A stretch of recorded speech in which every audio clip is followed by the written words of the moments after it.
Rasulullah sudah ada 1600 tahun sebelum Rasulullahnya ada. Let's go. Dan nama itu dimuliakan oleh semua nabi-nabi, termasuk Yeshua Mesias, termasuk Jesus Christ itu yang disembah oleh orang Kristen dan Katolik sebagai Tuhan dan Juru Selamat.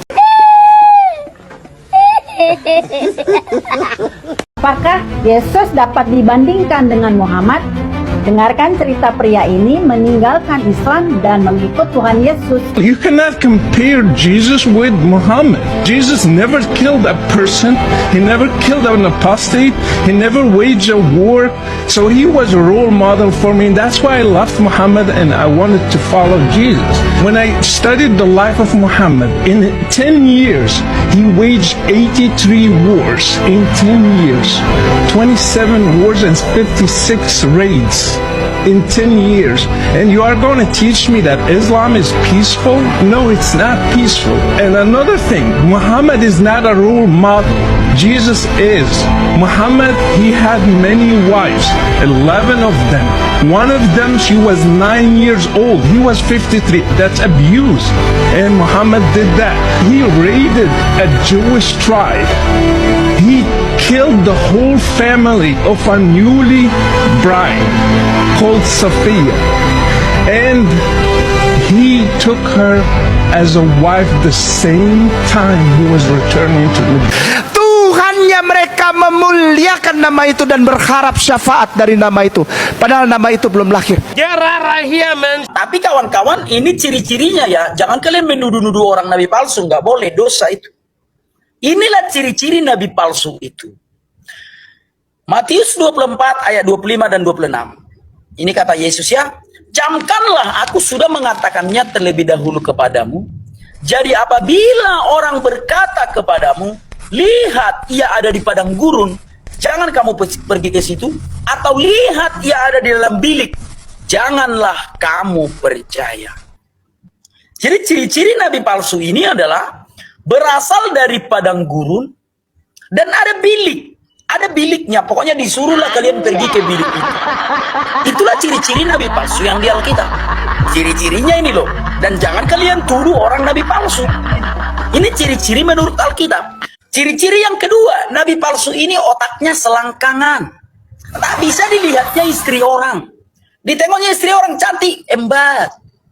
Ditengoknya anak gadis cantik, embat. Itulah ciri-ciri dari nabi palsu ini.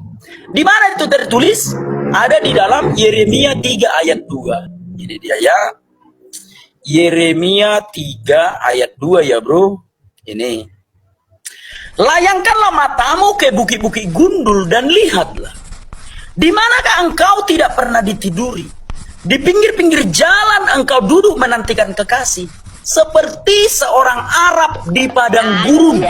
Engkau telah mencemarkan negeri denganmu dan dengan kejahatan. Yeremia 3 ayat 2. Ini orangnya yang bukan untuk cari uang, bukan untuk cari ketenaran.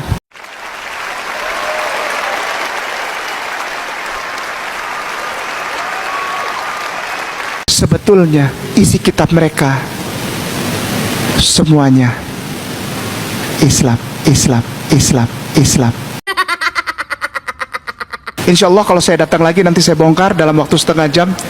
Isi kitabnya itu semuanya Islam. Tidak ada yang isinya agama Kristen, tidak ada Katolik, tidak. Saya heran melihat ada agama yang berdakwah tapi selalu membahas kitab agama lain dalam dakwahnya. Saya ambil kesimpulan bahwa mungkin mereka tidak menemukan kebenaran pada kitabnya. Sehingga mereka harus membahas kitab agama lain dan mempelintir isi kitab agama lain agar ajaran mereka terlihat benar. Setuju gak dengan kesimpulan saya? Ya, saya sangat setuju Pak. Bagaimana dengan netizen? Coba tulis di kolom komentar. Dan hanya orang Islam yang bisa menjaga hubungan toleransi pada tempat yang proporsional. Di luar Islam tidak ada. Dan toleransi tertinggi dalam menghormati itu adalah tidak mencampuri ketuhanan di luar apa yang kita yakini. Bapak, Firman, dan Roh Kudus. Dan ketiganya adalah satu. Jangan ganggu, nggak boleh. Hormati saudara kita, yang Kristen, yang Hindu, yang Buddha, yang Konghucu, hormati. Alkitab itu kebanyakan tulisan-tulisan tangan manusia. Intinya toleransi, lakum dinukum. Karena ayat ini menyebutkan Bapa, Firman, Roh Kudus, dan ketiganya satu. Bagimu agamamu, bagiku agamaku. Tuhan memberikan gelar kepada Tuhan. Silahkan laksanakan agamamu, saya kasih kau kebebasan. Ada dua Kristus. Mau apa saja kau lakukan soal agamamu, silahkan, saya tidak ganggu kamu. Yang diberitakan oleh Petrus di Kisah Para Rasul 2:36 itu siapa? Itu yang disebut toleransi. In the Gospel of John, chapter number 16, verse number 11 to 14, I have many things to say unto you, but ye cannot bear them now. For he, when the Spirit of truth shall come, he shall guide you into all truth. He's talking about Prophet Muhammad sallallahu alaihi wasallam. Zakir Naik, mengais-ngais Bible bagi nabinya. Apa nggak cukup kalian dengan Quran? Seandainya ulama-ulama itu bahasnya Al-Quran, bahasnya kitab kalian sendiri, nggak akan saya bersuara. Ngapain, kurang kerjaan. Kalau saya bersuara, itu namanya saya cari penyakit. Orang Islam bagus-bagus, bahasa agama Islamnya, ngurusin agamanya, saya singgung-singgung. Itu namanya saya cari perkara, cari penyakit saya namanya. Apa masalahnya kalian bahas-bahas Bible kami. Gitu loh. Nah, itu yang saya suarakan, teman-teman, para penonton. Ya. Bapak-bapak polisi yang nonton juga, anggota DPR, ya, para petinggi-petinggi negeri ini. Coba kapan dihentikan kegiatan-kegiatan orang Islam yang bahas-bahas agama Kristen? Kapan? Tuh acaranya Dondi di YouTube-nya dengan subscribers lebih dari 1 juta itu. Lihat tuh komen-komennya tuh, wah mualaf, dakwah yang kalian lakukan meluruskan ajaran Kristen. Lihat tuh tayangannya Irina Handono, lihat tuh tayangannya Juma dan kawan-kawannya. Ketika saya bersuara, kalian bilang penistaan. Selama itu tidak berhenti, kami juga nggak berhenti, kami jawab terus. Tapi kan kami nggak jawab-jawab doang, enak aja cuma jawab-jawab. Kalian nanya terus, kami nggak bisa nanya balik. Kami bisa mempertanyakan balik agama Islam. Buktinya apa? Buktinya satu-satunya agama yang nggak jelas lambangnya cuma agama Islam. Coba tanya agama Islam, apa itu bulan sabit? Bingung dia nanti, apa ya bulan sabit? Ada apa ini dibalik peristiwa bulan sabit nih? Aduh, bingung udah mulai. Lambang, lo bayangkan lambang, logo. Anda nggak ngerti kenapa itu logonya. Anda mau bahas yang mana lagi, logonya aja udah nggak tahu. Coba peristiwa sejarah apa di balik bulan sabit? Jelaskan. Nekat yang nyata. Giliran kau bahas agama Kristen saja. Di dalam salib itu ada jin kafir. Apa sebabnya Ustadz? Kalau saya menengok salib menggigil hati saya, setan. Saya terlalu terbayang salib, nampak salib, jin kafir sedang masuk. Karena di salib itu ada jin kafir.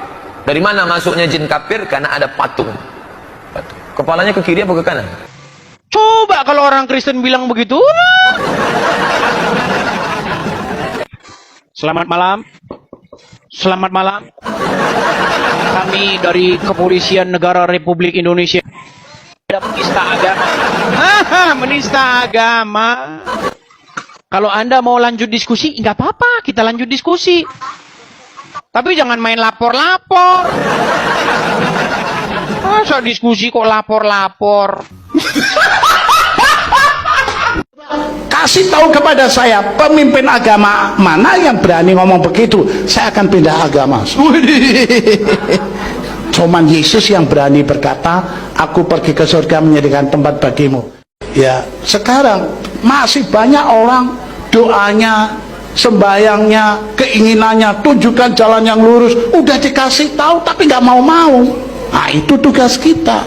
Nah, di Alkitab ada dikatakan bahwa akulah jalan, bukan saja jalan, aku kebenaran, bukan saja kebenaran, aku kehidupan.